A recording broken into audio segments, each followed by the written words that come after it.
तो प्लीज खुदावंद आपके साथ हो। अब्बा जी ब्लेस यू। हालेलुया। कैमरा थोड़ा सा सीधा कर लीजिएगा, दूसरी तरह का कर लीजिएगा, रख लीजिएगा हॉरिजॉन्टल का, इस तरह का। हाँ जी, ऐसे। आप ठीक है? जी ठीक है, बिल्कुल सही है। Okay, hallelujah. जी बिशप साहब, आप दूसरे बहन भाइयों को माइक बंद कर दीजिएगा प्लीज। मैं खुदावंद के कलाम में से आपसे कुछ बड़ी गहरी बातें आज करने जा रहा हूं, और मैं भरोसा करता हूं कि आप सबके लिए बहुत बड़ी बरकत का बायस होगा ये कलाम। तो मैं चाहता हूं हम सब कुछ आयतें मैं आपको कोट करूंगा, कुछ आयत मैं चाहूंगा कि आप अपनी बाइबल खोल के पढ़ें जरूर।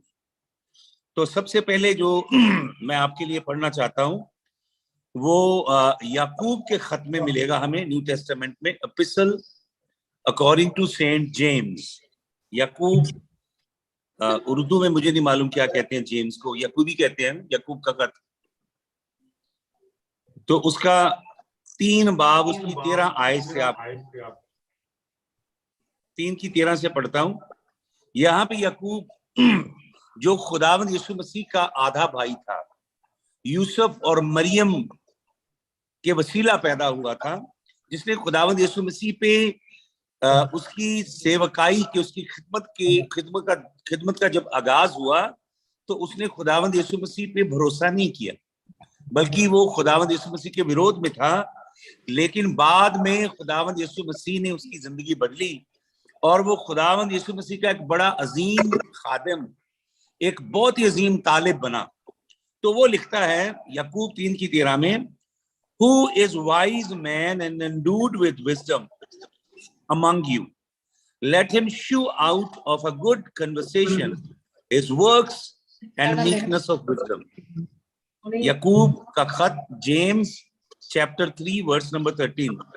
तो वो कहता है कि तुम्हारे में कौन है जिसके पास आसमानी हिकमत है, दनाई है, बुद्धि है। तो अगर उसके पास वो विजडम है जो खुदा की ओर से है, तो उसके कामों में और हलीमी में उस विजडम को वो शाया करे, नाजिल करे, उसके कामों से दिखाई दे। 14 वचन में लिखा, but if he have bitter envying strife in your heart, glory not and lie not against the truth, this wisdom descendeth not from above but is earthly, sensual and devilish. तो जो मैं स्टेज सेट करना चाहता हूं, याकूब अपने पूरे खत में विजडम की बात करता है, जिसे ग्रीक में हम सोफिया कहते हैं, उर्दू में शायद हम हिकमत या दनाई या मुख्तलिफ अल्फाज इस्तेमाल करते हैं। विजडम जो खुदावंद की ओर से ऊपर से आती है, वो विजडम क्या फल पैदा करती है, और ऐसा हो वह अपने कामों के अच्छे चाल चलन से उस नम्र साहित्य प्रकट करें जो बुद्धि से उत्पन्न हुई होती है, परंतु यदि तुम अपने मन में हालेलुया। मुझे आवाज नहीं आ रही आपकी, पढ़ दिया आपने? तो मैं क्या करूंगा, मैं कलाम कोट करता जाऊंगा जी। उनका नेट खोल के, उनका नेट नहीं मेरा चल रहा। हाँ जी, उनका नेट खराब था, इसलिए आपको आवाज नहीं आई। हाँ चलिए, मैं अपने आप कोट करता जाऊंगा, थोड़ी बहुत उर्दू जो मुझे आती है मैं इस्तेमाल करूंगा। तो यहाँ पे अगर आप ये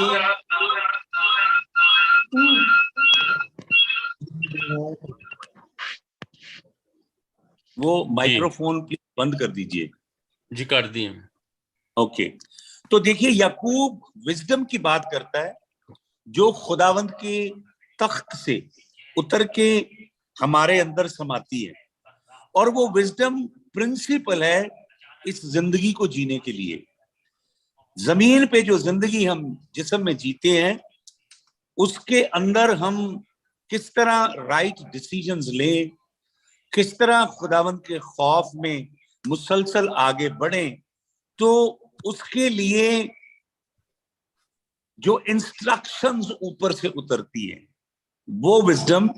और याकूब 2 तरह की विजडम की बात करता है, एक विजडम जो जमीनी है, जिस्मानी है और शैतानी है, और एक विजडम जो खुदा की ओर से उतरती है, और कंट्रास्ट करता है दोनों विजडम क्या फल पैदा करती है।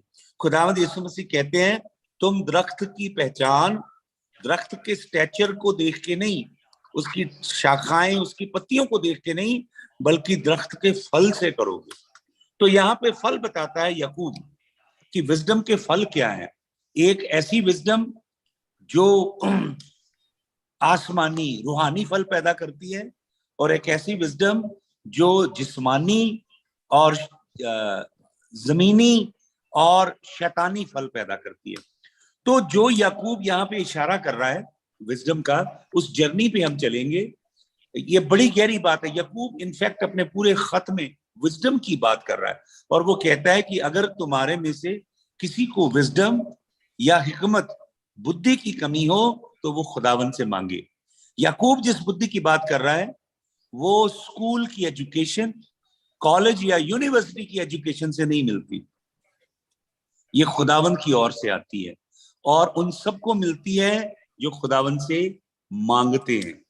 तो बाइबल में हम एक ऐसा शख्स देखते हैं, पास्टर जी अपनी दुआ में उसे कोट भी कर रहे थे, जिसे एपिटोम ऑफ विजडम कहा गया ओल्ड टेस्टामेंट, कि उसके जैसा हिकमत से भरा, बुद्धि से भरा, विजडम से भरा ना तो कोई हुआ ना तो कोई होगा, और उस शख्स का नाम है सोलोमन। हालेलुया। तो सोलोमन के बारे में मैं कुछ गहरी बातें बतानी चाहता हूं, और हम एंड में ये दो स्क्रिप्चर कनेक्ट करेंगे, जेम्स 3:13 टू जेम्स 3:18। हम देखेंगे कि कैसे याकूब सुलेमान की बात कर रहा है। तो सुलेमान एक ऐसा शख्स है बाइबल में, अगर आप पढ़ेंगे 2 सैमुएल 12:24, दूसरा सैमुएल 12:25, तो ये ऐसा शख्स है जिसे खुदावंद ने खुद नाम दिया है। इसको खुदावंद ने खुद नाम दिया है।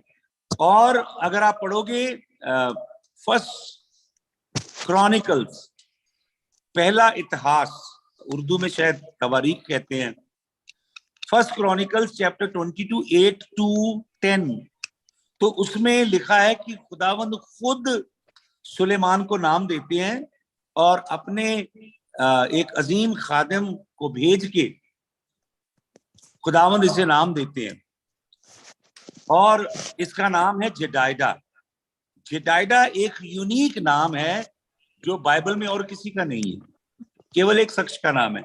जेडाइडा का मतलब है एक ऐसा शख्स जिसे खुदावंद बेपनाह मोहब्बत करता है, एक ऐसा शख्स जिसे खुदावंद खुद ये गवाही देता है कि मैं इस शख्स से मोहब्बत करता हूं। और अगर आप पढ़ेंगे पहला राजा 3:3, तो जब ये जवान था शख्स, ये खुदावन से बेपनाह मोहब्बत करने लगा, क्योंकि खुदावन ने इससे मोहब्बत की, और खुदावन ने इसे एक बड़ा खूबसूरत नाम दिया जेडाइडा, जिसका मतलब deeply loved by God himself, that is what it means in Hebrew. खुदावन जिससे बेपनाह मोहब्बत करता है। तो ये भी शख्स अपने बाप दाऊद की तरह अपनी जिंदगी के पहले मरहले में, जब ये छोटा ही था, खुदावन से मोहब्बत करने लगा। और बाइबल में लिखा है कि खुदावंद ने दो बार खुदावंद इसके ऊपर अपीयर हुआ, खुदावंद ने 2 बार इसे दर्शन दिया।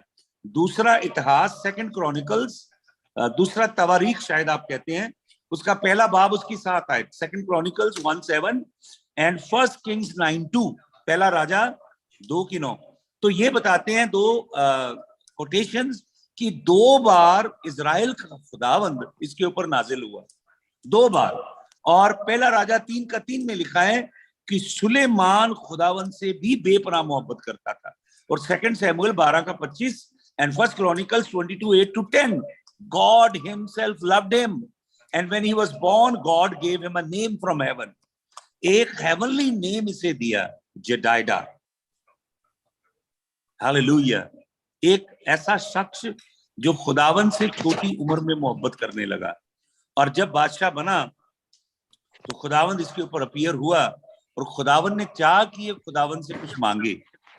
तो देखिए, शख्स ने अपनी जिंदगी के पहले पड़ाव में खुदावंद से हिकमत मांगी, खुदावंद से विजडम मांगी, और दूसरी जगह लिखा है उसने विजडम के साथ मांगी अंडरस्टैंडिंग। हिब्रू वर्ड है होकमा।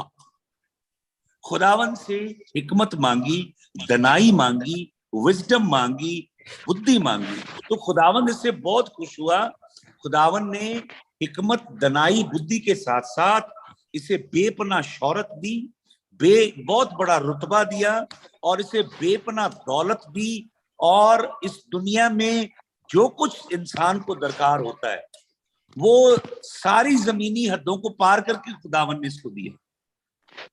तो ये खुदावन के संग चला, खुदावन से मोहब्बत करता था, और आपको मालूम ये एक बहुत काबिल राजा था, बहुत काबिल राजा बना, जिसे खुदावन आसमानी हिकमत देता था। इसने अपनी रिया के फैसले बहुत खूबसूरती से लिए। सुलेमान के समय आपको मालूम इस्राएली कौम बहुत तरक्की की, बहुत प्रोग्रेस हुई, social progress, economic progress, political progress, military progress. Suleman के समय इजराइल इतना प्रॉस्पर हुआ कि दूसरा क्रॉनिकल्स, दूसरा इतिहास, तवारीख, सेकंड किताब उसका 9 बाब उसकी 20 आयत में लिखा है कि इतनी दौलत सुलेमान की बादशाही में आई, बेपनाह दौलत, दुनिया के मुख्तलिफ मुल्कों से बेपनाह दौलत सुलेमान की बादशाही में आई कि चांदी की कोई कीमत ही नहीं रही। अगर आप हिब्रू फ्रेज पढ़ेंगे तो हिब्रू फ्रेज ये बताती है कि चांदी की कोई कीमत नहीं थी, मानो चांदी पंजाबी च कहंदे रुलदी सी, सड़कों ते गलियां च रुलदी सी। सुलेमान के समय इतनी दौलत, बेपनाह दौलत इजराइल में आई। मैं आपके लिए पढ़ता हूं, पहला राजा में से कुछ आयत पढ़ता हूं, फिर मैं उसे खुद ही ट्रांसलेट कर देता हूं। पहला राजा उसका 10 बाब, पहला राजा 10 बाब उसकी 14 आयत से पढ़ता हूं, सुनिए ध्यान से।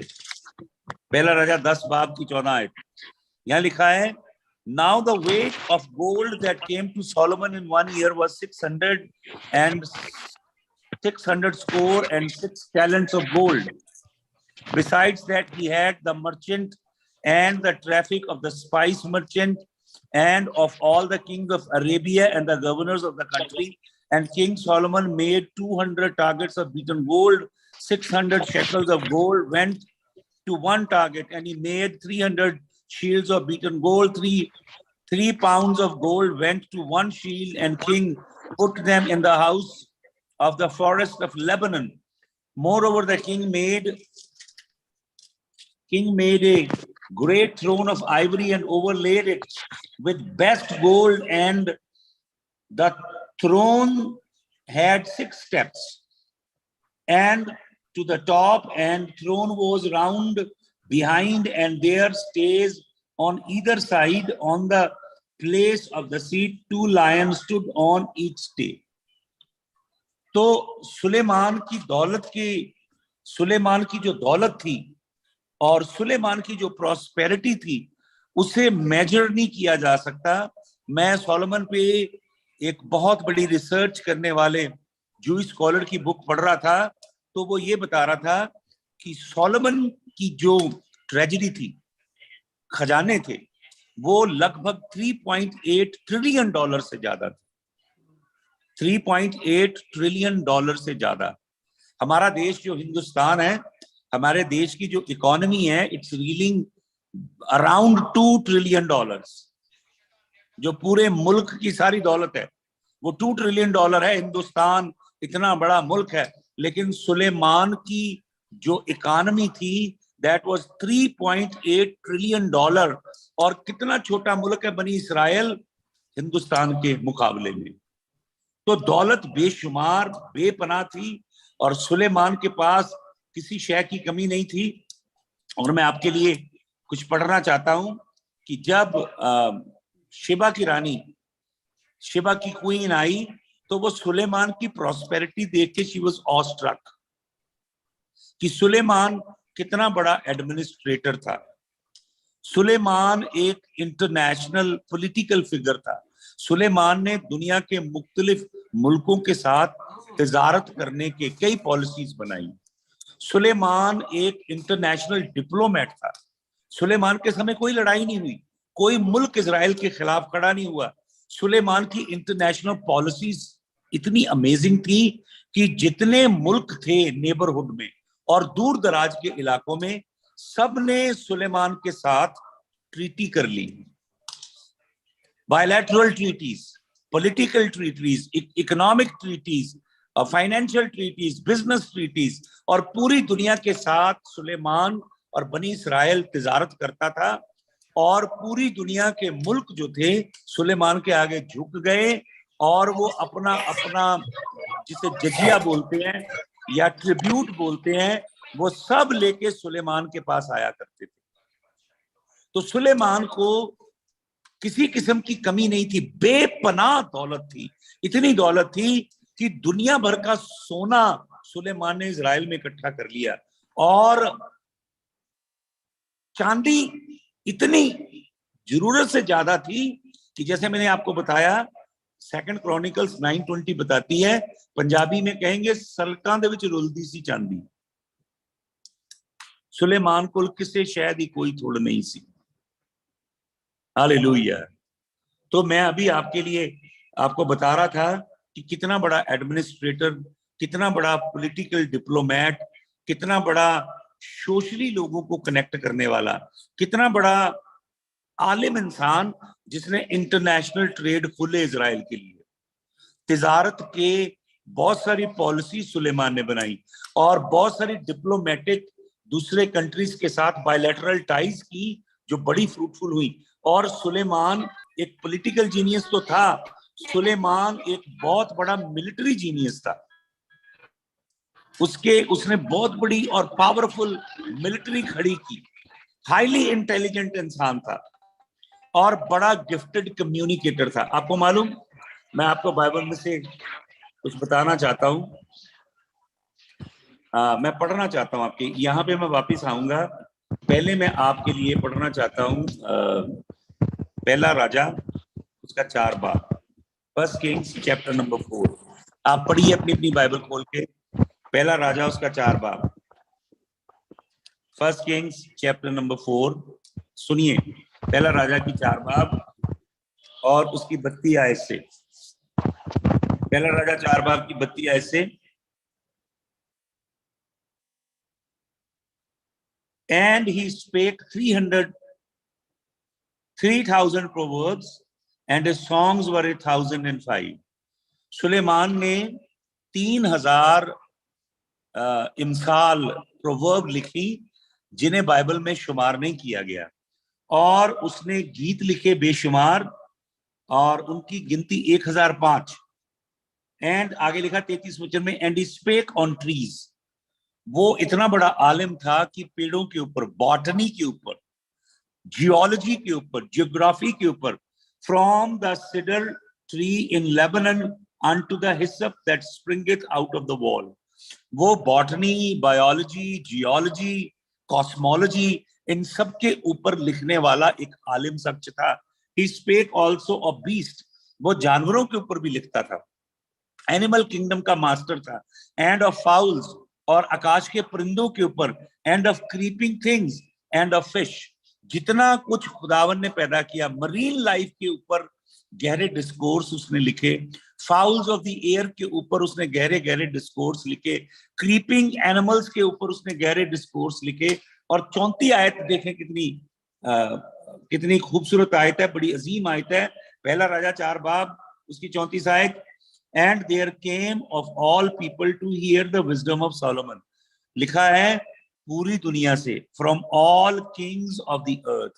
जमीन के जितने राजे थे, बादशाह थे, हुक्मरान थे, शहनशाह थे, आलिम थे, हाई ऑफिशियल थे, बड़े बड़े लोग थे, वो सुलेमान के पास हिकमत, दनाई और बुद्धि, और ये जो सारी हिकमत खुदावन ने उसको दी, मुख्तलिफ किस्म के सब्जेक्ट पे सुलेमान के पास विजडम थी। केवल कलाम की विजडम नहीं थी, इंसानी जिंदगी से जुड़े और क्रिएशन के अंदर जो अजीम बातें हैं उन सब के ऊपर हिकमत थी सुलेमान के पास, और वो बड़ी गहराई से बोलता था।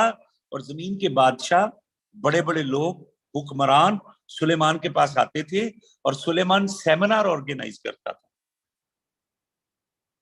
क्या करता था? बड़े बड़े सेमिनार ऑर्गेनाइज किया करता था और लोग इन सब्जेक्ट पे उससे सुनने के लिए आते थे। और आपको मालूम क्या लिखा है? लिखा है सुलेमान चार्ज किया करता था। सुलेमान ये सब सिखाने के लिए लोगों को चार्ज करता था, पैसा लेता था।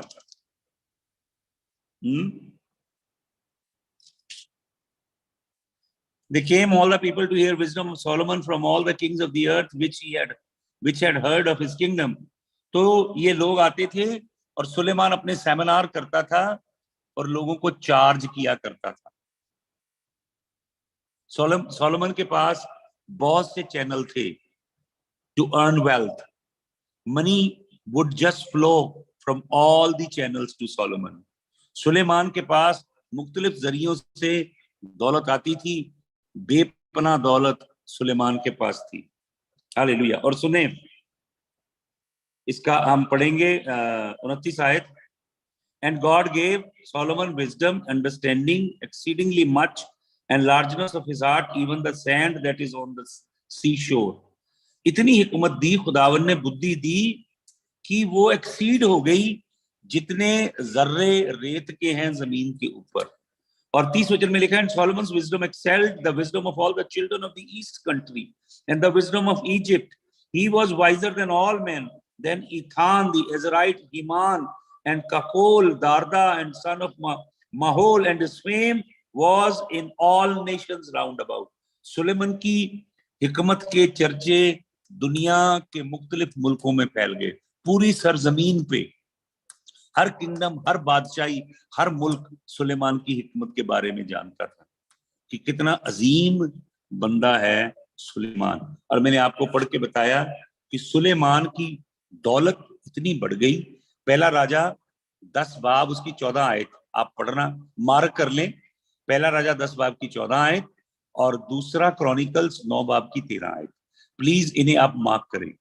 सुलेमान को 666 टैलेंट, सबसे पहले 666 का नंबर अगर किसी से जुड़ा है तो वो सुलेमान से जुड़ा है ऑब्वियसली। 666 की कार टैलेंट सोना सुलेमान के पास आता था, जो लगभग 20,113.2 किलो बनता है। 20,113.2 किलो सोना एज ट्रिब्यूट आता था। फ्री में, मुफ्त में दुनिया के मुख्तलिफ देश नजराना भेजते थे सुलेमान के पास। हालेलुया। और दूसरा 2 क्रॉनिकल्स चैप्टर 9 वर्स नंबर 17 जो मैंने आपके लिए पढ़ी, 2 क्रॉनिकल्स 9:17 जो मैंने आपके लिए पढ़ी है, वहां पे लिखा है सुलेमान ने जो अपना थ्रोन बनाया, सिंहासन बनाया जिस पे वो बैठता था, बहुत मासिव था, आइवरी का बना था, हाथी के दांत का, सोने से ओवरले किया गया था। और उसके 6 स्टेप थे और 6 शेर सोने के लायन वो खड़े थे एक एक स्टेप पे। 6 स्टेप, 6 लायन, 6 स्टेप, फिर 6 लायन। उसका जो थ्रोन था वो भी एम्बलेम था 666 का। 6 steps, 6 lion on each side, 666। उसका थ्रोन भी 666 का सिंबल था। और आपको मालूम, अगर हम गिनती करें, पहले नंबर पे आदम को रखें, दूसरे नंबर पे हवा को रखें, तीसरे नंबर पे कैन को रखें, चौथे नंबर पे हाबिल को रखें, ऐसे गिनती करते जाएं बाइबल में तो 666 नंबर आता है सोलोमन का। आदम के बाद 666वां शख्स सोलोमन है। हालेलुया। 666 पर्सन जो है वो है सोलोमन। हालेलुया। तो आपको मालूम, सोलोमन और एंटी क्राइस्ट के अंदर कितनी सिमिलैरिटी है, सुनिए जरा ध्यान से। मुकाशिफा 13:8 और दानियल 7:8 ये 2 आयत बताती हैं। मुकाशिफा 13:18 और दानियल 7 की 8, 2 आयत बताती हैं कि जो एंटी क्राइस्ट होगा, बाइबल में अगर आप 6 बाब मुकाशिफा की किताब पढ़ें, जब खुदा का बर्रा जो गालिब आया वो मोरों को तोड़ता है, उस किताब की मोरों को तोड़ता है, जो दुनिया की कौमों की मिरास की किताब है, अंदर से भी लिखी है बाहर से भी लिखी है, जिसे हम वसीयतनामा कहते हैं। उसको पढ़ने के लायक दुनिया में कोई शख्स नहीं सिवाय खुदावंद यीशु मसीह के। वो उसकी मोरों को तोड़ता है। तो जब पहली मोर टूटती है तो सबसे पहले सफेद घोड़े पे बैठा एक शख्स निकलता है जिसके पास बो है, तीर नहीं है, कमान है उसके पास, और वो दुनिया को फतह करता जाता है, जीतता जाता है। ये जो खुदावंद यीशु मसीह के जैसा दिखाई देता है, खुदावंद यीशु मसीह की कॉपी करता है, मिमिक करता है। आपको मालूम एंटी क्राइस्ट जो वर्ड है उसका असली मायने क्या है? एंटे क्रिस्टोस जो ग्रीक वर्ड है, एंटे क्रिस्टोस का असली मतलब है जो मसीह के जैसा दिखाई देता है, जो मसीह की तरह अपने आप को दिखाने की कोशिश करता है, वो है एंटे क्रिस्टोस। मसीह की जगह लेना चाहता है, मसीह की तरह आता है, लोगों को भरमाना चाहता है। तो मुकाशफा 13 की 18 में और दानियल 7 की 8 में हाईली इंटेलिजेंट है वो, हिकमत, दनाई, बुद्धि और अकल से भरा हुआ है। कौन? Anti Christ. और दानियल 7 का 20 बताती है कि बहुत ताकतवर है। सोलोमन बहुत ताकतवर था, सोलोमन बहुत इंटेलिजेंट था, हिकमत, दनाई, बुद्धि से भरा था। जमीन की कौमों में कोई भी नहीं था आलम फाजल सोलोमन के जैसा। और एंटी क्राइस्ट, डैनियल की किताब 7 बाब की 8 आयत पढ़ें, वो बड़ा पावरफुल कम्युनिकेटर होगा, ऑरेटर होगा। दुनिया की कौमों को वो बहुत जल्दी इकट्ठा कर लेगा through his communication skills, oratory. He will play with words. People will give ear to his words. He will mesmerize and enchant people, and people will flock to him. They will draw to him, and he will bewitch them. He will carry that kind of enticing power with his words. अपने अल्फाजों के साथ जादूगरी करेगा और अल्फाजों में दुनिया की कौमों को फंसाएगा। और अगर आप दानियल 7 का 27 पढ़ेंगे और मुकाशिफा 17 का 12, तो हम देखते हैं कि ये पॉलिटिकल जीनियस होगा। इसके जैसा सियासी हुक्मरान आज तक कोई पैदा नहीं हुआ, एंटी क्राइस्ट के जैसा। बहुत पावरफुल पॉलिटिकल लीडर होगा, ऐसी पॉलिटिकल पॉलिसीज ड्राफ्ट करेगा। आपको मालूम सबसे पहले जो सबसे बड़ा सुलगता मसला है वो है फलस्तीन और इजराइल का। वो फलस्तीन और इजराइल के लिए ऐसी पॉलिसी लाएगा कि इजराइल भी मान लेगा और फलस्तीन भी, और वहां पे 3.5 साल के लिए झूठा अमन कायम करेगा। False peace he will bring for 3.5 years, but he will be able to put everything in together, and he will able to convince the Palestinian and the Arab world and the entire Muslim community, and he will be able to put together everything in right position with Israel, with the United States of America, with NATO and with the United Nations organization. तो इतना influential leader होगा कौन? एंटीक्रिस्टोस, anti Christ. और वो ही qualities किसमें है? Solomon में है। सोलोमन पॉलिटिकल जीनियस है, जीनियस था, मिलिट्री जीनियस होगा वो। मिलिट्री को इतनी तगड़े ढंग से मैनूवर करेगा।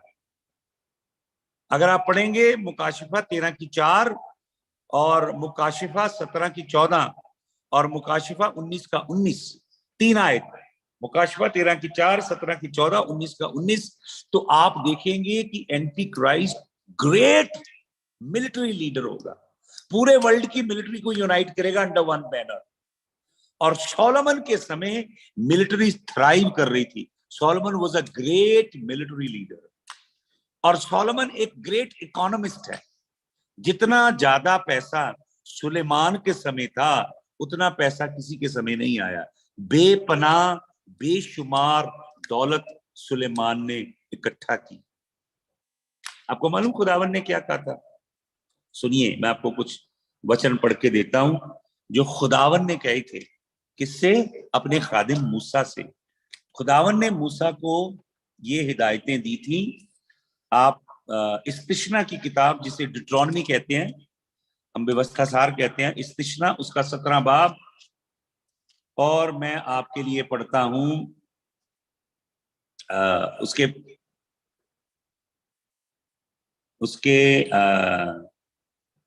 इस्तिश्ना 17 का 16 और 17 पढ़ता हूं। सबसे पहले क्या लिखा है?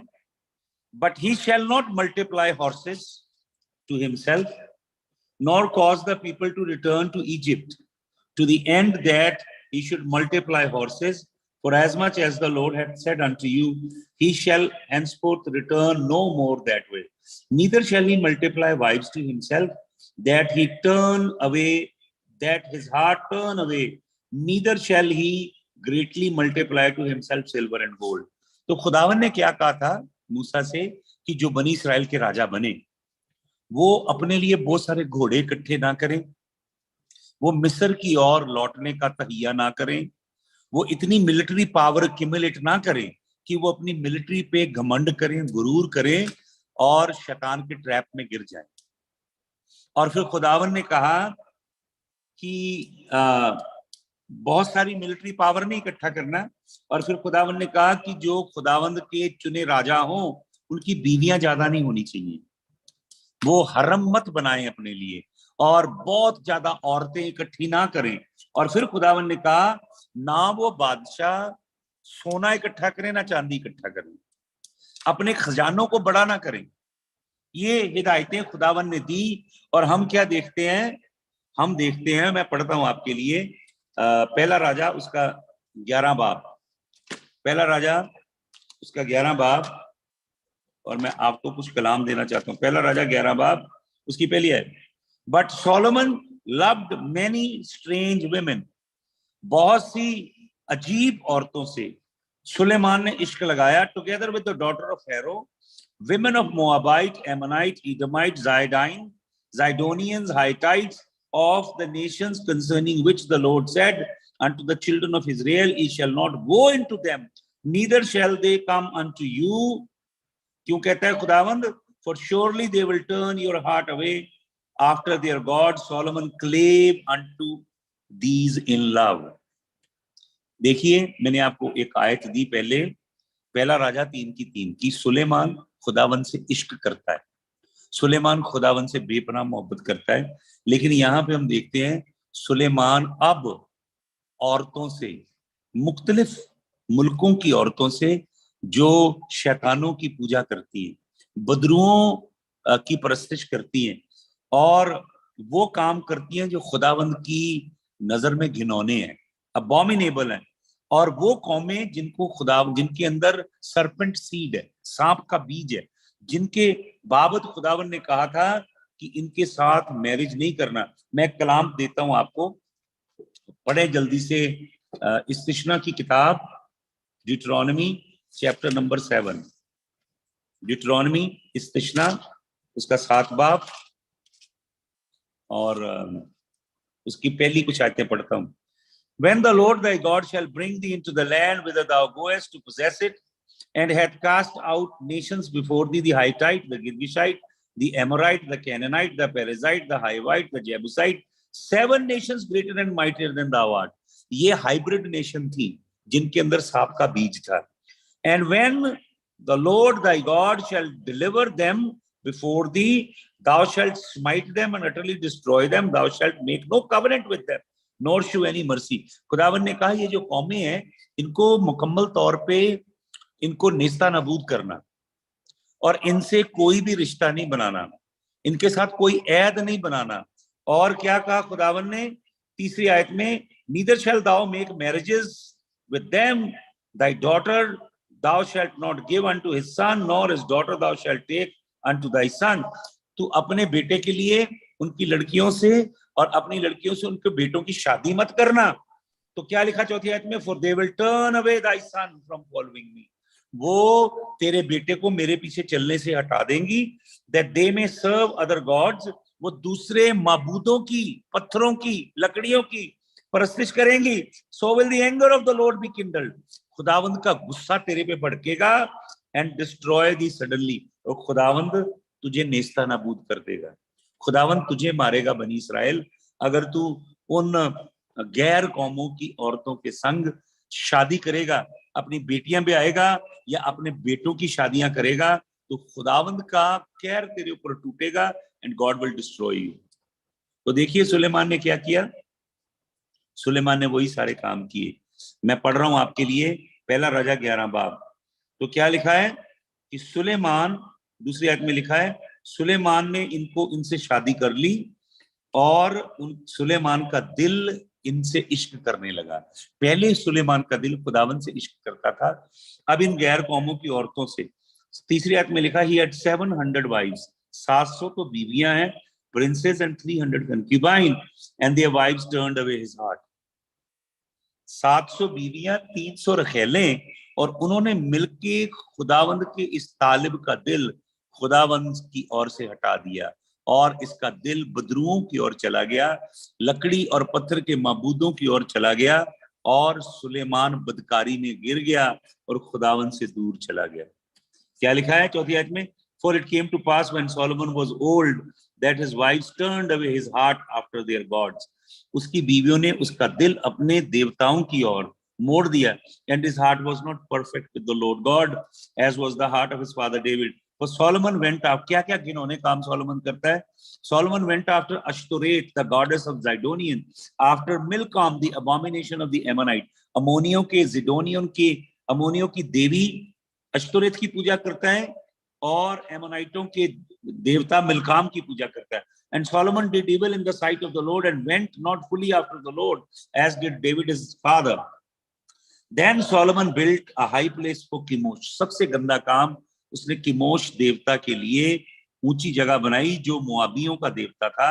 The hill that is before Jerusalem for Molech, the abomination of the children of Ammon. अपने बच्चों को चढ़ाते थे लोग इस देवता के आगे, जिससे खुदावंद को बहुत गुस्सा आया। उसी पहाड़ पे जहां पे खुदावंद के लिए हैकल बनाई थी, इसने इस अबोमिनेशन के लिए हैकल बनाई। And likewise he did all strange wives which burnt incense and sacrificed to their gods. वो धूप जलाता था और कुर्बानियां देता था गैर कौमों के देवी देवताओं के आगे। सुलेमान जो 666 के साथ जुड़ा हुआ है। मैं आपको बताऊं, सुलेमान के पास बेपनाह दौलत थी, सोना, चांदी, हीरे, मोती। पूरी दुनिया से लोग ऐसे बेशकीमती नजराने लाते थे, हाथी के दांत, काले बंदर, मोर, सोना, चांदी, हीरे, जवाहरात, जानवरों की बेशकीमती खालें, जिंदा जानवर, ड्राई फ्रूट पूरी दुनिया के, फ्रूट पूरी दुनिया से, कपास, सिल्क, महंगे कपड़े, महंगे महंगे तोहफे और नजरानों से सुलेमान की ट्रेजरीज भरी हुई थी। पहला राजा 10 बाब की 14 से 27 आयत पढ़ लें आप, कितनी दौलत थी। और पहला राजा 10 का 26 से 29 पढ़े। बेपनाह असला इकट्ठा किया उसने, हथियार इकट्ठे किए। खुदावन नहीं चाहता था कि इस्राएली कौम हथियारों के ऊपर उम्मीद रखे, असला पे उम्मीद रखे। खुदावन नहीं चाहता था इस्राएली कौम एक मिलिट्री खड़ी करे और मिलिट्री पे तवक्कल करे। खुदावन तो कहता था तू मेरे संग सही चल, मेरे ऐद नामे की पूरी शर्तों को मान, मेरे सामने सीधी राह चल और मुझसे रिफाकत कर, मुझसे मोहब्बत कर जैसे मैं तुझसे बेपनाह मोहब्बत करता हूं, और होलीनेस और प्योरिटी में मेरे आगे चल, मेरे कवनेंट को मान, तो मैं तेरी सब लड़ाइयां लड़ूंगा, तुझे फौज रखने की जरूरत नहीं होगी। तो सुलेमान ने बहुत बड़ी मिलिट्री बनाई, बहुत वेपन्स बनाए सुलेमान ने। पहला राजा 10 का 26 से 29, और बहुत ज्यादा औरतें रखी। पहला राजा 11 का 1 से 3। और सुलेमान का दिल यहोवा की ओर से, पहला राजा 11 के 4 में लिखा है, वो दिल जो खुदावन से इश्क करता था अब बदरुओं से इश्क करता है और औरतों की खूबसूरती से इश्क करता है।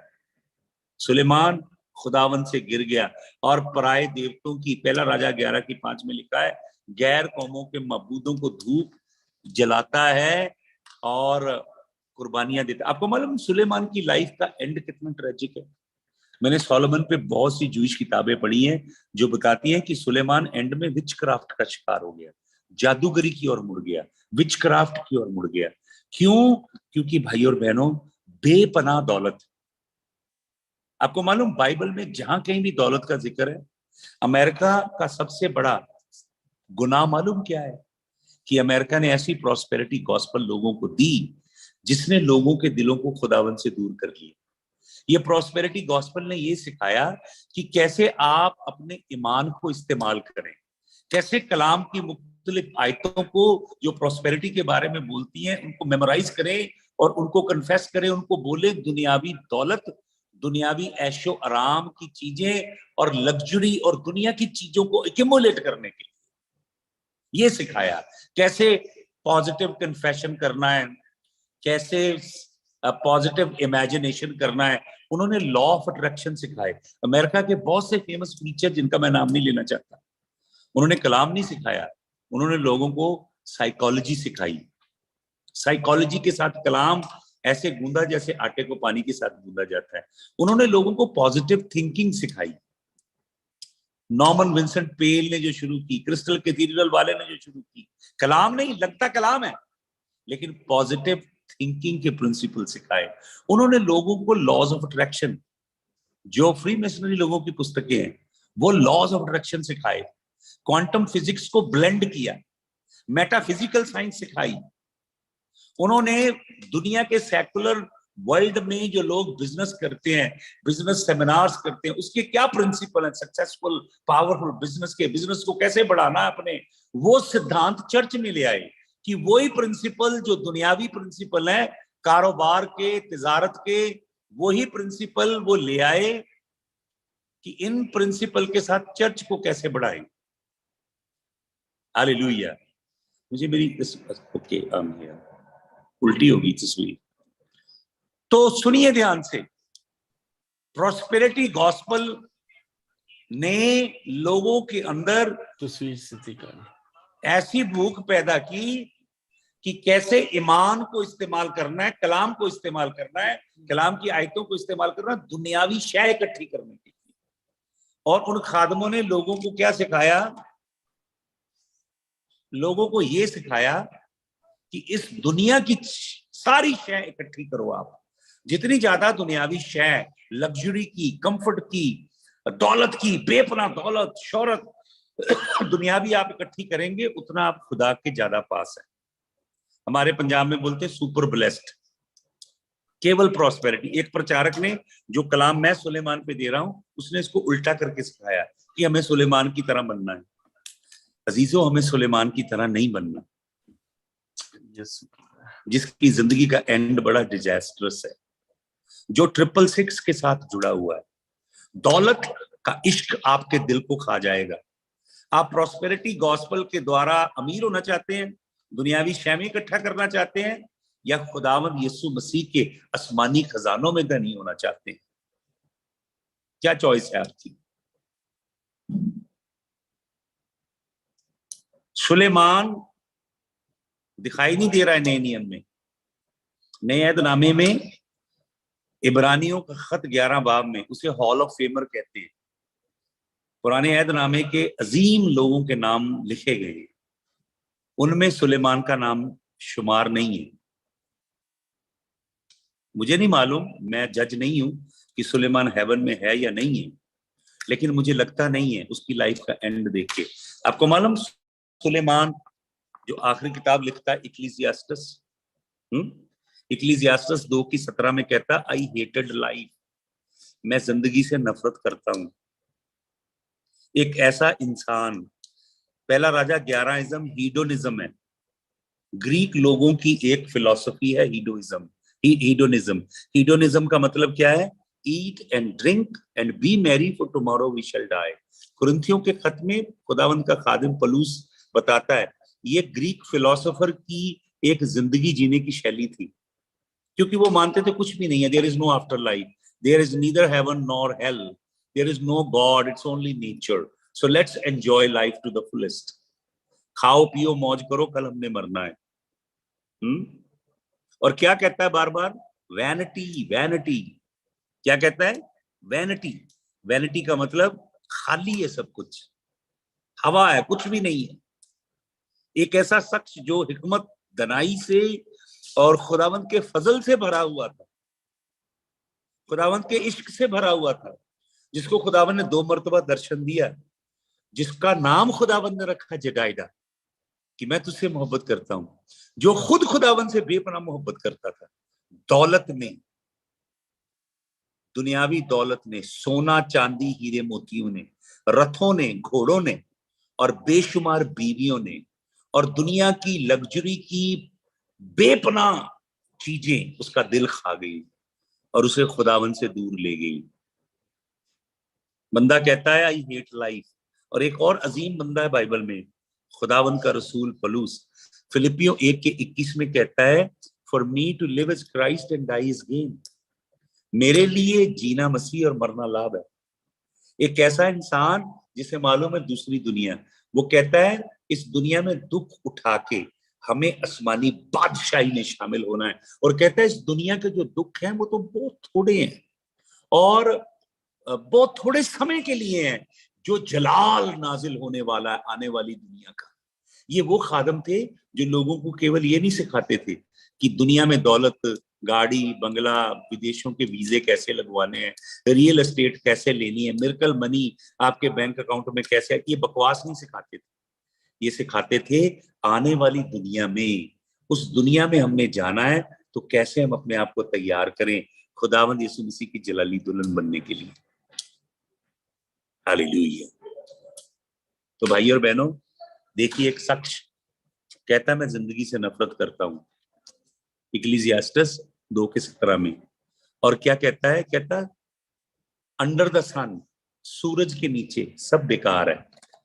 अब आप देखें इक्लेसियास्टस की किताब में वो केवल 7 बार बोलता है। क्या बोलता है? अंडर द सन, सूरज के नीचे। सूरज के नीचे की दुनिया को जानता है अब वो, सूरज के ऊपर की दुनिया को नहीं जानता। सूरज के ऊपर की दुनिया जहां हमारे रब्बुल अल्फाज, हमारे अजीम खुदावंद यीशु मसीह जो दाबिंदा गालिब आया इस दुनिया पे, हालेलुया। कलाम में लिखा है इस दुनिया से मोहब्बत ना करें, जो इस दुनिया से मोहब्बत करता है बाप की मोहब्बत उसके अंदर नहीं है। क्योंकि इस दुनिया में आंखों की ख्वाहिश, जिस्म की ख्वाहिश और जिंदगी का घमंड, ये 3 शय हैं। इस दुनिया पे मगलूब हुआ खुदावंद यीशु मसीह, हमें भी गालिब आना है खुदावंद यीशु मसीह के लहू के वसीला से, इस दुनिया पे गालिब आना। हालेलुया। वो कहता है अंडर द सन, सूरज के नीचे। अब ऊपर की दुनिया का इल्म नहीं रहा उसे, दुनिया का आलिम फाजिल इंसान, देखिए उसका अंत कैसा है। एक्चुअली वाज बोलेंगे जो आप बोल रहे हैं, वाज में से है, बुतलान है, मतलब दुनिया सारी बुतलान है, वाज में लिखा हुआ है जो आप बोल रहे हैं। इक्लेसियास्टस, इसे इंग्लिश में इक्लेसियास्टस बोलते हैं और उर्दू में मुझे नहीं मालूम क्या बोलते हैं, सबोपदेशक हिंदी में बोलते हैं। बाज ही है, बाज होगा। Okay okay, thank you. हाँ, पढ़ लीजिए, अगर आपको कोई डाउट है तो पढ़ ले आयत को। अगर पढ़ना चाहते हैं तो आयत पढ़ लीजिए। पढ़ना चाहते हैं आप? हेलो, प्रोवर्ब, इमसाल की किताब के बाद है ये किताब।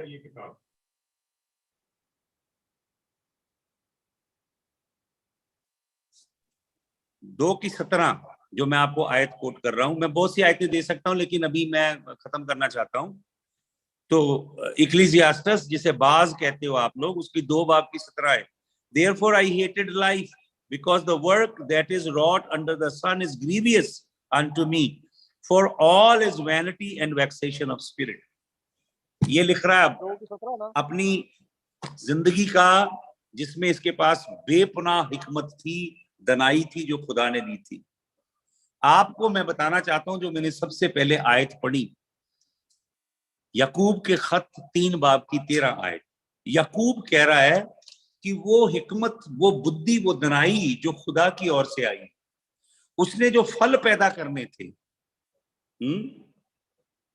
वो फल सुलेमान ने पैदा नहीं किए।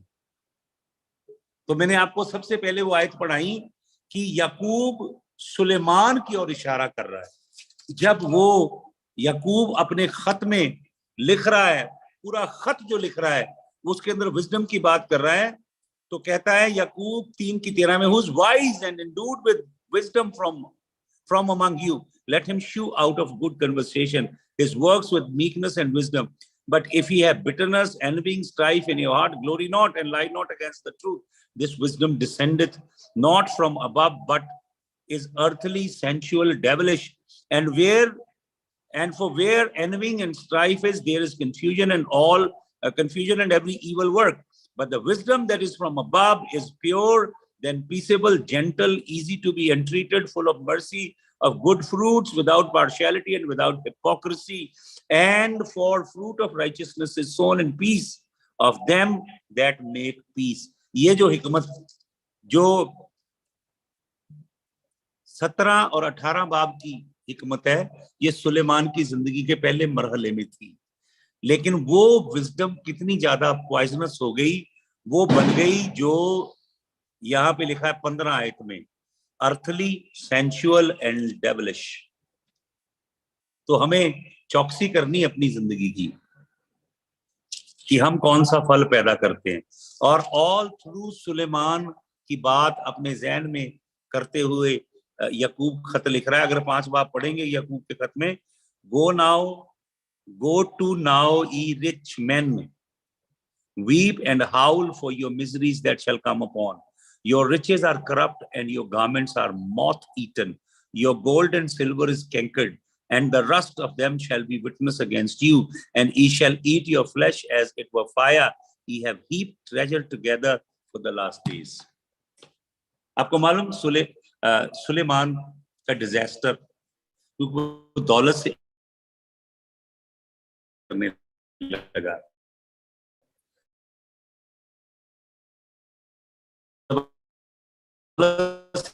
इश्क करोगे तब आप पास करने लगा।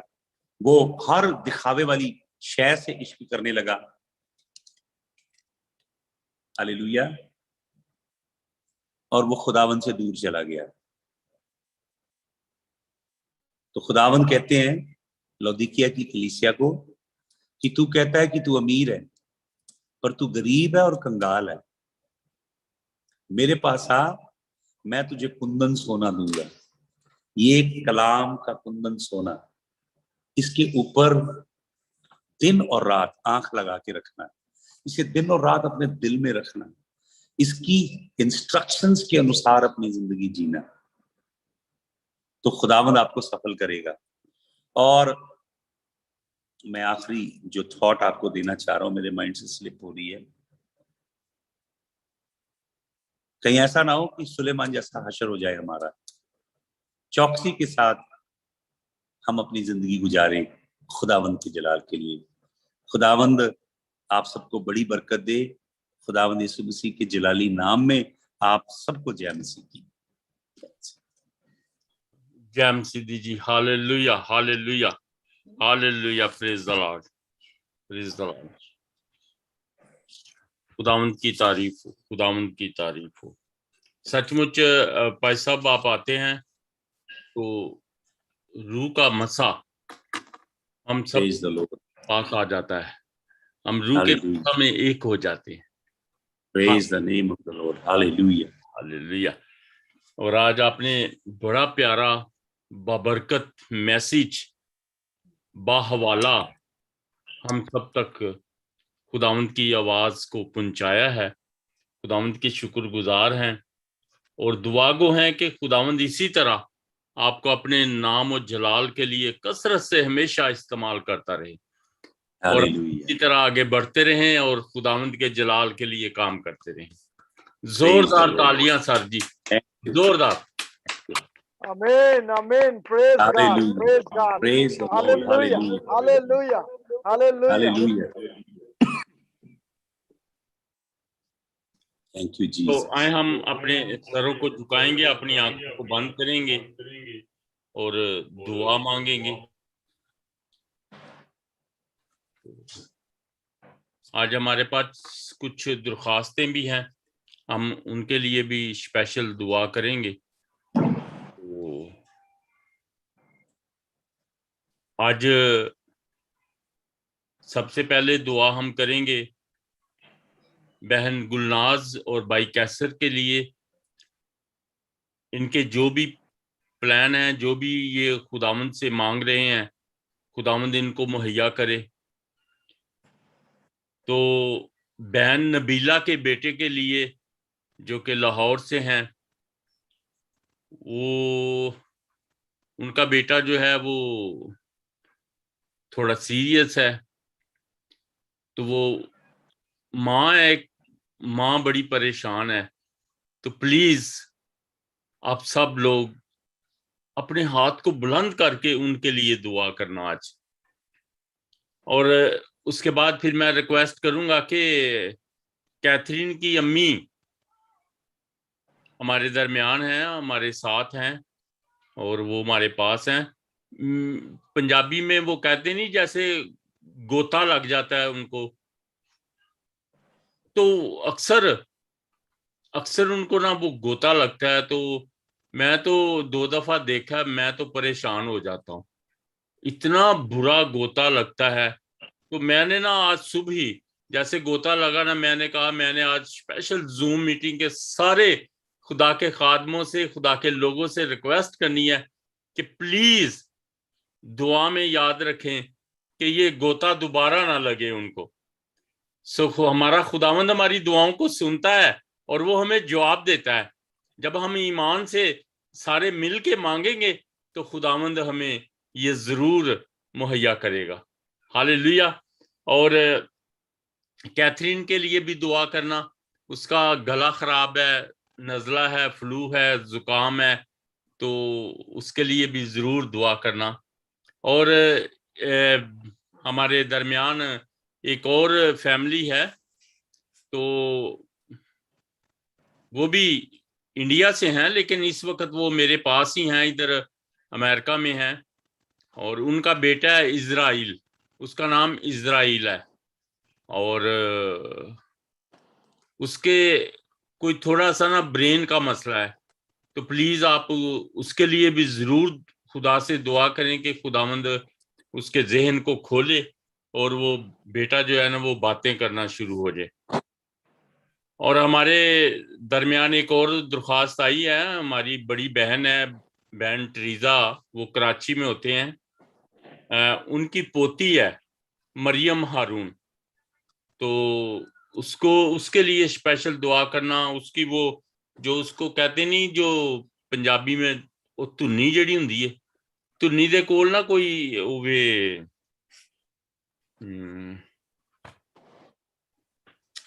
क्या कहता हूँ उसको। कैथरीन, अगर आप मेरे साथ हैं तो आप प्लीज जरा बताएंगे। हरनिया कह रहे थे, हरनिया। हरनिया जी। ठीक है, तो वो प्लीज आज सारे वो हम दुआ करेंगे। तो मैं खुदा के खादम जनाब पास्टर विनोद साहब से रिक्वेस्ट करूंगा कि वो इसी मसा में रहते हुए वो प्लीज हमारे साथ मिलकर दुआ करें सर। हालेलुया।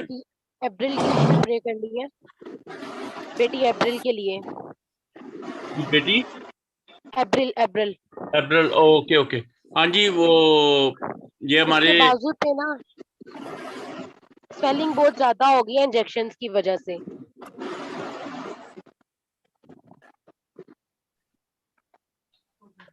आवाज आ रही है? हाँ जी, पास ने लिख लिया ना। आपको मेरी आवाज आ रही है? जी आवाज आ रही है, लेकिन अपनी तस्वीर थोड़ी सी सीधी कर ले। पास्टर जी, वो हारून बेटे के लिए भी दुआ करवानी है जिसकी जुबान की बंदिश है। हाँ जी, हारून जमशेद। ओके जी, चलिए दुआ मांगते हैं। Hallelujah, hallelujah. तू मेरा से मेरी, मेरा तू प्याला, तू मेरा से मेरी, मेरा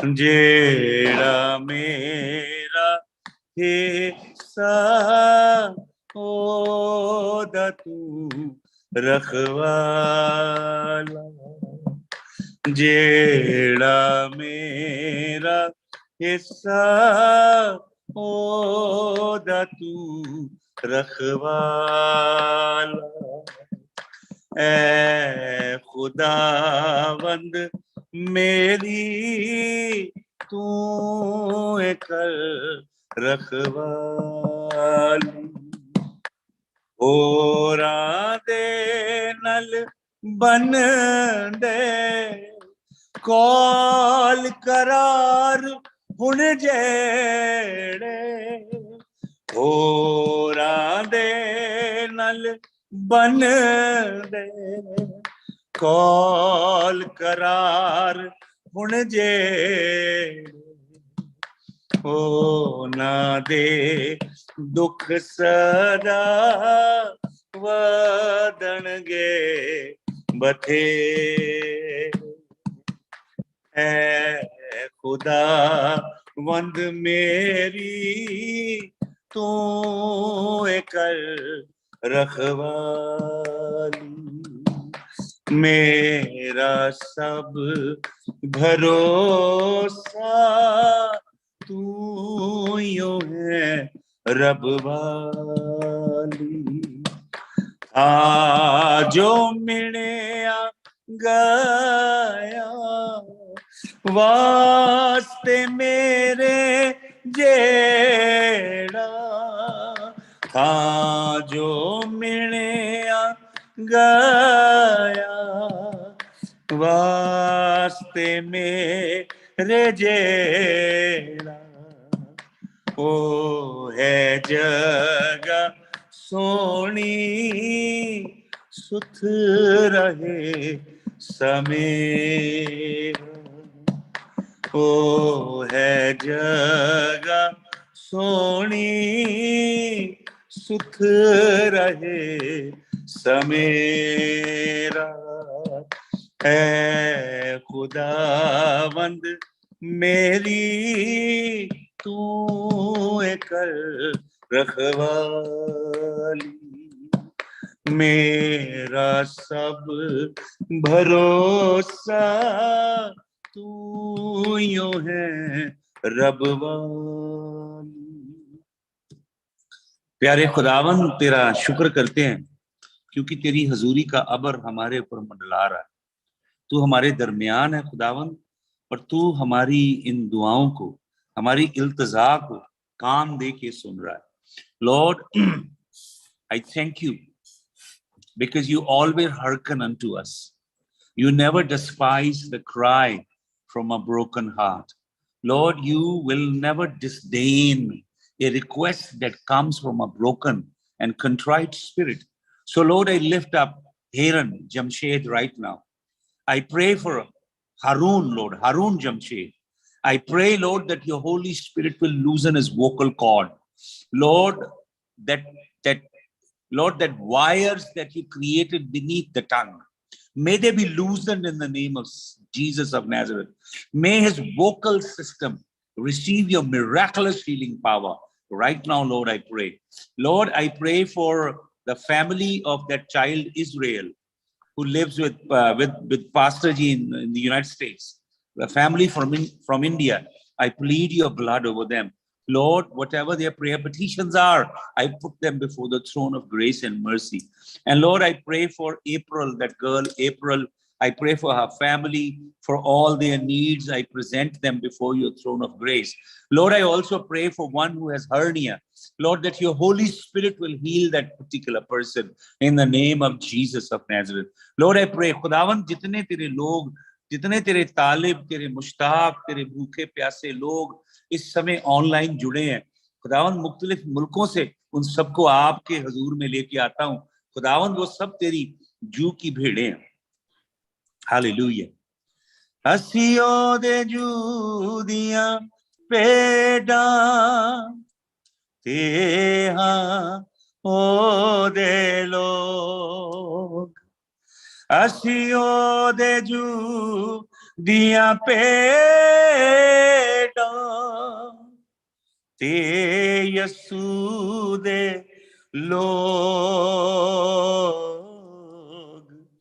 बनाया ओने सानू बनाया ओने सानू हायो दे आसीवी हायो दे आसीवी ऐसा ज़मीं दे लोको ऐसा ज़मीं दे लोको तारीफ करो रब दी तारीफ करो रब दी खुशी नल तू सिकारो मेरे यस्सू दी बंदगी खुदा दी बंद खुदावंद हम तेरी परस्तिश करते हैं क्योंकि तू हमारे दरमियान है, तेरा तख्त हमारे दरमियान है। और खुदावंद तेरे हजूर में ये सब मिन्नतें हम उठाते हैं, एक एक घराने को जो इस समय खुदावंद तेरे कलाम की तार के साथ जुड़ा है via internet on the social networking platform, whoever is connected, and wherever the voice of your servant will go afterwards, Lord, I pray that your Holy Spirit will move in a way like never before. खुदावंद हम तेरे हजूर में अपनी जिंदगियां रखते हैं, एक एक जन को, तेरे खादमों को जो ऑनलाइन जुड़े हैं, उनके घरानों को, खानदानों को तेरे हजूर में लाता हूं। और मैं तेरा काहिन, जैसे तेरा काहिन सरदार काहिन और काहिन खुदावंद तेरी कौम के ऊपर 7 बार खून छिड़कते थे, वैसे खुदावंद मैं तेरे खून को तेरे लोगों पे छिड़कता हूं, खुदावंद यीशु मसीह के जलाली नाम में, आमीन आमीन। सबको जय मसीह की। थैंक यू भाई साहब, थैंक यू। खुदावंद आपको बरकत दे और थैंक यू। उनके नाम और जलाल के लिए इसी तरह आगे बढ़ते रहें। हालेलुया। आए हम खुदावंद की सिखाई हुई दुआ में शरीक होंगे।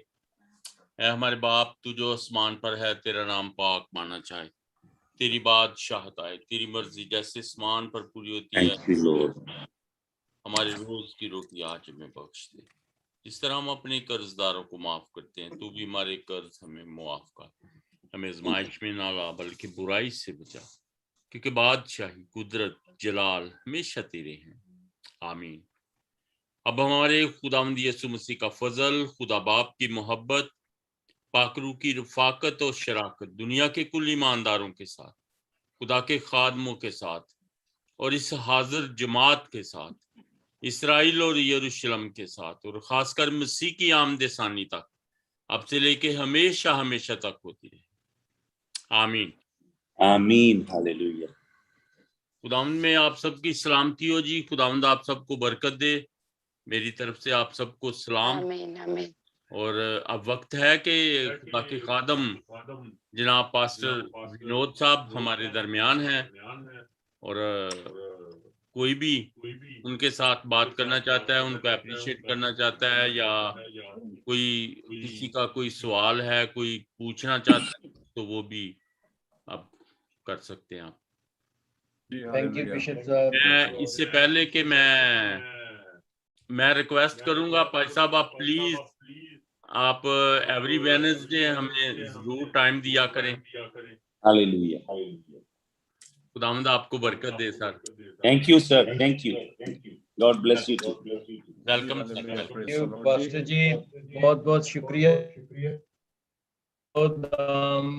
Pastor Javed Paul from Pakistan, बहुत बहुत खुदावंद से बरकत पाई है और जिस तरह आपने आज हिकमत को डिफरेंशिएट किया है, उसमें फ़र्क बयान किया है कि हिकमत खुदावंद की तरफ से कौन सी है और दुनियादारी और शैतान की तरफ से कौन सी है।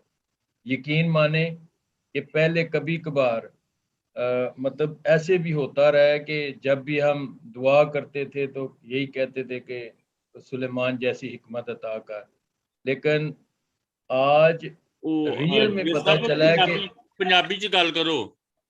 हाँ जी, अज सही पता लगा है कि हिकमत जेड़ी खुदा वालों है और जिहदे फल भी तुसां अज बड़े अच्छे तरीके नाल दसे ने, ਹਾਂਜੀ ਉਹ वाकई खुदावन तो बड़ी बरकत पाई है। खुदावन होर हालेलुया। तुहानू बरकतां नाल माला माल करे। थैंक यू अज पास्टर। बड़े ही मजा आया है कलाम नाल। हालेलुया। खुदावन तो बरकत पाई और जेड़ी हिकमत तुसां याकूब रसूल दे खत दे विचों फर्क करके दस्सिया ना दुआ, एक जेड़ी हिकमत जमीनी है शैतान वालों, एक हिकमत खुदा वालों है, बड़े ही अज असां इंजॉय कीता है। और खुदावन ने जेड़ी तुहानू कमांड दी है मुख्तलिफ ज़बानां दे, ये भी खुदावन वालों तुहाडे ते एक बहुत बड़ी ब्लैसिंग है। खुदावन होर तुहानू बरकतां नाल माला माल करे। रूह ताज़ा हो जाती है ਜਦੋਂ ਤੁਹਾਡਾ ਕਲਾਮ ਸੁਣਨੇ ਆ। प्रेज ਤੇ द लॉर्ड। हालेलुया। ਮੇਰੀ ਵੀ ਇਹ ਹੰਬਲ ਰਿਕੁਐਸਟ ਹੈ ਕਿ ਤੁਸੀਂ ਹਰ ਵੈਨਸਡੇ ਨੂੰ ਆਓ। ਜ਼ਰੂਰ ਜ਼ਰੂਰ ਪਾਸਟਰ ਜੀ, ਮੈਂ ਪੂਰੀ ਕੋਸ਼ਿਸ਼ ਕਰਿਆ ਕਰਾਂਗਾ ਕਿ ਮੈਂ ਵੈਨਸਡੇ ਨੂੰ ਤੁਹਾਡੇ 'ਚ ਖਿਦਮਤ ਕਰਾਂ। ਮੈਂ ਇੱਕ ਹੋਰ ਖਾਸ ਗੱਲ ਜਿਹੜੀ ਐਡ ਕਰਨੀ ਚਾਹਨਾ ਹੈ ਕਿ ਯਾਕੂਬ ਆਪਣੇ ਖਤ 'ਚ ਸਾਨੂੰ ਇਹ ਦੱਸ ਰਿਹਾ ਏ ਕਿ ਜਿਹੜੀ ਹਿਕਮਤ ਖੁਦਾ ਵੱਲੋਂ ਮਿਲਦੀ ਏ, ਅਸਮਾਨੀ ਹਿਕਮਤ, ਤੇ ਜਦੋਂ ਉਹ ਕਿਸੇ ਸ਼ਖਸ ਦੇ ਅੰਦਰ ਆ ਜਾਵੇ ਤੇ ਉਹਨੂੰ ਬੁਲੰਦੀਆਂ ਦੇ ਉੱਤੇ ਲੈ ਜਾਂਦੀ ਏ। ਉਹ ਇੰਨਾ ਕੁ ਦੁਨੀਆ 'ਚ ਸੁਲੇਮਾਨ ਮਸ਼ਹੂਰ ਹੋ ਗਿਆ ਕਿ ਉਹਦੇ ਵਰਗਾ ਕੋਈ ਰਿਹਾ ਹੀ ਨਹੀਂ। ਇੰਨਾ ਆਲਿਮ, ਫਾਜ਼ਲ, ਜਲਾਲ ਨਾਲ ਭਰ ਗਿਆ, ਦੌਲਤ ਦੇ ਨਾਲ ਭਰ ਗਿਆ, ਹਰ ਤਰ੍ਹਾਂ ਦੀ ਚੀਜ਼ ਨਾਲ ਭਰ ਗਿਆ। ਲੇਕਿਨ ਉਹੀਓ ਅਸਮਾਨੀ ਜਿਹੜੀ ਖੁਦਾਵੰਦ ਦੀ ਹਿਕਮਤ ਸੀ, ਉਹ ਕਿਸ ਤਰ੍ਹਾਂ ਸ਼ੈਤਾਨੀ ਬਣ ਗਈ। ਇਹ ਸਾਡਾ ਜਿਹੜਾ ਜਿਸਮਾਨੀ ਭਾਂਡਾ ਏ, ਵਜੂਦ ਏ, ਇਹਦੇ ਵਿੱਚ ਕਿਸ ਤਰ੍ਹਾਂ ਚੀਜ਼ਾਂ ਜ਼ਹਿਰ ਨਾਲ ਭਰ ਜਾਂਦੀਆਂ ਨੇ। ਮੈਂ ਕਈ ਖੁਦਾ ਦੇ ਖਾਦਮਾਂ ਨੂੰ ਦੇਖਿਆ ਜਿਨ੍ਹਾਂ ਦੀ ਖਿਦਮਤ ਦਾ ਆਗਾਜ਼ ਬੜਾ ਖੂਬਸੂਰਤ ਸੀ, ਬੜੀ ਦਿਆਨਤਦਾਰੀ ਨਾਲ ਤੇ ਬਹੁਤ ਹੀ ਖੁਦਾਵੰਦ ਦੇ ਉੱਤੇ ਮੁਨੱਸਰ ਹੋ ਕੇ, ਖੁਦਾਵੰਦ ਦੇ ਤਾਲਿਬ ਬਣ ਕੇ ਉਹਨਾਂ ਨੇ ਖਿਦਮਤ ਸ਼ੁਰੂ ਕੀਤੀ ਤੇ ਖੁਦਾਵੰਦ ਨੇ ਉਹਨਾਂ ਨੂੰ ਬਹੁਤ ਉਠਾਇਆ, ਬੜਾ ਨਾਮ ਦਿੱਤਾ, ਦੌਲਤ, ਸ਼ੌਹਰਤ, ਹਰ ਚੀਜ਼ ਦਿੱਤੀ। ਤੇ ਮੈਂ ਵੇਖਿਆ ਕਿ ਹੌਲੀ ਹੌਲੀ ਉਹਨਾਂ ਦਾ ਹਾਲ ਸੁਲੇਮਾਨ ਵਰਗਾ ਹੋ ਗਿਆ। ਉਹਨਾਂ ਦਾ ਭਰੋਸਾ ਦੌਲਤ ਹੋ ਗਿਆ, ਉਹਨਾਂ ਦਾ ਗਰੂਰ ਦੌਲਤ ਹੋ ਗਿਆ। ਉਹ ਸੰਸਾਰੀ ਸ਼ੈਵਾਂ ਜਿਹੜੀਆਂ, ਉਹਨਾਂ ਦਾ ਦਿਲ ਉਹਨਾਂ ਵੱਲ ਮੁੜ ਗਿਆ ਮੁਕੰਮਲ ਤੌਰ ਤੇ। ਸੁਲੇਮਾਨ ਦਾ ਦਿਲ ਵੀ ਔਰਤਾਂ ਵੱਲ, ਦੁਨਿਆਵੀ ਸ਼ੈਵਾਂ ਵੱਲ ਚਲਾ ਗਿਆ। ਉਹ ਦਿਲ ਜਿਹੜਾ ਪਹਿਲਾਂ ਖੁਦਾਵੰਦ ਨੂੰ ਮੁਹੱਬਤ ਕਰਦਾ ਸੀ। ਖੁਦਾਵੰਦ ਨੂੰ ਕੋਈ ਪ੍ਰੋਬਲਮ ਨਹੀਂ ਹੈ ਤੁਹਾਡੇ ਕੋਲ ਕਿੰਨੀ ਦੌਲਤ ਹੈ। when you have money, God has no problem, but when money has you, then God has all the problem. Wow, great. ਜਿਸ ਤਰ੍ਹਾਂ ਮੈਂ ਜਿਹੜੀ ਆਇਤ ਭੁੱਲ ਰਿਹਾ ਸੀ ਅਖੀਰ 'ਚ ਦੱਸਣੀ ਕਿ ਸੰਤ ਪਲੂਸ ਜਿਹੜਾ ਹੈ, ਖੁਦਾ ਦਾ ਖਾਦਮ ਪਲੂਸ, ਉਹ ਤਿਮੋਥੀਅਸ ਨੂੰ ਜਿਹੜਾ ਖਤ ਲਿਖਦਾ ਹੈ, ਉਸ ਖਤ 'ਚ ਕਹਿੰਦਾ ਹੈ, 6th chapter verse number 10, ਉਹ ਕਹਿੰਦਾ ਹੈ ਕਿ ਦੌਲਤ ਦਾ ਲਵ ਫॉर ਮਨੀ, ਇੰਗਲਿਸ਼ 'ਚ ਲਿਖਿਆ, ਦੌਲਤ ਦਾ ਇਸ਼ਕ ਹਰ ਤਰ੍ਹਾਂ ਦੀ ਬੁਰਾਈ ਦੀ ਜੜ ਹੈ। ਪੰਜਾਬੀ 'ਚ ਜੜ ਲਿਖਿਆ ਹੈ ਕਿ ਦੌਲਤ ਦਾ, ਲੇਕਿਨ ਗ੍ਰੀਕ ਵਰਡ ਹੈ ਫਿਲਾਗੁਰੀਆ। ਫਿਲਾਗੁਰੀਆ ਦਾ ਮਤਲਬ ਕਿ ਇੱਕ ਇਨਸਾਨ ਜਿਹੜਾ ਹਰ ਵੇਲੇ ਦੌਲਤ ਦੇ ਪਿੱਛੇ ਭੱਜੀ ਜਾਂਦਾ ਹੈ, ਦੌਲਤ ਦੇ ਪਿੱਛੇ। ਉਹ ਸਾਡੇ ਦੇਸ਼ ਦੇ ਅੰਦਰ ਮੈਂ ਖਾਦਮਾਂ ਨੂੰ ਜਾਣਦਾ ਹੈ ਜਿਹੜੇ ਦੁਆ ਕਰਨ ਦੇ ਪੈਸੇ ਚਾਰਜ ਕਰਦੇ ਨੇ। 50,000 ਦੀ ਅਲੱਗ ਦੁਆ ਏ, 70,000 ਦੀ ਅਲੱਗ ਦੁਆ ਏ। ਸ਼ੀਸ਼ਿਆਂ ਦੇ ਉੱਤੇ ਖੁਦਾਵੰਦ ਦੀ ਹਜ਼ੂਰੀ ਨੂੰ ਕੈਦ ਕਰਕੇ ਤੇਲ ਤੇ ਮੱਸਾ ਪਾ ਕੇ ਉਹ ਸ਼ੀਸ਼ੀਆਂ ਵੇਚਦੇ ਨੇ, ਪਾਣੀ ਵੇਚਦੇ ਨੇ, ਕੱਪੜਾ ਵੇਚਦੇ ਨੇ, ਕੱਪੜਿਆਂ ਤੇ ਦੁਆ ਕਰਕੇ। ਉਹ ਮਿੱਟੀ ਵੀ ਵੇਚਦੇ ਨੇ ਜਿਹੜੀ ਸਟੇਜ ਦੇ ਉੱਤੇ ਉਹ ਖਿਦਮਤ ਕਰਦੇ ਨੇ, ਲੂਣ ਵੇਚਦੇ ਨੇ, ਸਾਬਣ ਵੇਚਦੇ ਨੇ ਕਿ ਕਿਸ ਤਰ੍ਹਾਂ ਤੁਸੀਂ ਗੋਰੇ ਹੋ ਸਕਦੇ ਹੋ। ਤੇ ਕਈ ਖਾਦਮ ਤੇ ਚਾਦਰਾਂ ਦੇ ਉੱਤੇ ਆਪਣੀ ਤਸਵੀਰਾਂ ਲਗਾ ਕੇ ਵੇਚਦੇ ਨੇ ਲੋਕਾਂ ਨੂੰ ਕਿ ਇਹ ਚਾਦਰ ਦੇ ਉੱਤੇ ਜਦੋਂ ਤੀਵੀਂ ਤੇ ਉਹਦਾ ਮਰਦ ਸੋਏਗਾ, ਉਹਨਾਂ ਦੇ ਜਿਹੜੇ ਬੇਔਲਾਦੇ ਨੇ ਉਹਨਾਂ ਤੇ ਘਰ ਔਲਾਦ ਹੋਏਗੀ। ਸੋ ਕਿਸ ਤਰ੍ਹਾਂ ਮਤਲਬ ਸ਼ੈਤਾਨੀ ਕੰਮ ਚੱਲ ਰਿਹਾ ਹੈ, ਜਿਹੜਾ ਮੇਰੇ ਦਿਲ ਨੂੰ ਬਹੁਤ ਜ਼ਿਆਦਾ ਦੁੱਖ ਦਿੰਦਾ ਹੈ ਕਿ ਇਹ ਉਹੀ ਬੰਦੇ ਸਨ ਜਿਨ੍ਹਾਂ ਨੇ ਸਾਈਕਲਾਂ ਦੇ ਉੱਤੇ ਖਿਦਮਤ ਸ਼ੁਰੂ ਕੀਤੀ ਸੀ। ਮੈਂ ਅੱਜ ਵੀ ਸਾਈਕਲ ਤੇ, ਮੋਟਰਸਾਈਕਲ ਤੇ ਜਾਣਾ ਹੈ। ਮੈਨੂੰ ਦੁਨੀਆ ਘੁੰਮਦੇ ਨੂੰ 28 ਸਾਲ ਹੋ ਗਏ। ਮੈਂ 26 ਸਾਲ ਪਹਿਲਾਂ ਅਮਰੀਕਾ ਗਿਆ ਸੀ, 27 ਸਾਲ ਪਹਿਲਾਂ, ਤੇ ਸ਼ਾਇਦ ਮੈਂ 87 ਟਾਈਮਸ US ਗਿਆ ਹੈ ਸੇਵਾ ਦੇ ਲਈ। 60 70 ਵਾਰ ਮੁਖਤਲਿਫ ਦੁਨੀਆ ਦੇ ਮੁਲਕਾਂ 'ਚ ਗਿਆ ਹੈ। 153 ਦੇਸ਼ਾਂ 'ਚ ਮੈਂ ਸੇਵਾ ਕਰਦਾ ਹੈ। ਪਰ ਮੈਂ ਇੱਕ ਅਦਨਾ ਜਿਹਾ ਨੌਕਰ ਬਣ ਕੇ ਖਿਦਮਤ ਕਰਦਾ ਹੈ। ਦਿਖਾਵਾ, ਭੜਕੀਲਾਪਨ, ਸ਼ੋਖੀਆਂ, ਇਹ ਖੁਦਾਵੰਦ ਨੂੰ ਪਸੰਦ ਨਹੀਂ। ग्रेट ਤੇ ਜਿਹੜੇ ਖਾਦਮ ਆਪਣੇ ਆਪ ਨੂੰ ਲਾਰਜਰ ਦੈਨ ਲਾਈਫ ਬਣਾ ਕੇ ਪੇਸ਼ ਕਰਦੇ ਨੇ, ਤੁਹਾਡੇ ਪਾਕਿਸਤਾਨ 'ਚ ਵੀ ਇਹ ਬਿਮਾਰੀ ਹੈ, ਸਾਡੇ ਮੁਲਕ 'ਚ ਵੀ ਇਹ ਬਿਮਾਰੀ ਹੈ। सही क्या जी, ਹਾਂਜੀ, बिल्कुल ਸੋ सही। ਸੰਤ ਪਲੂਸ ਕਹਿੰਦਾ ਕਿ ਦੌਲਤ ਦਾ ਇਸ਼ਕ ਹਰ ਤਰ੍ਹਾਂ ਦੀ ਬੁਰਾਈ ਦੀ ਜੜ ਹੈ। ਤੇ बिशप साहब लाइव बंद कर लीजिएगा। ਹਾਂਜੀ, ਸੋ ਮੈਂ ਇਹ ਕਹਿਣਾ ਚਾਹੁੰਦਾ ਸੀ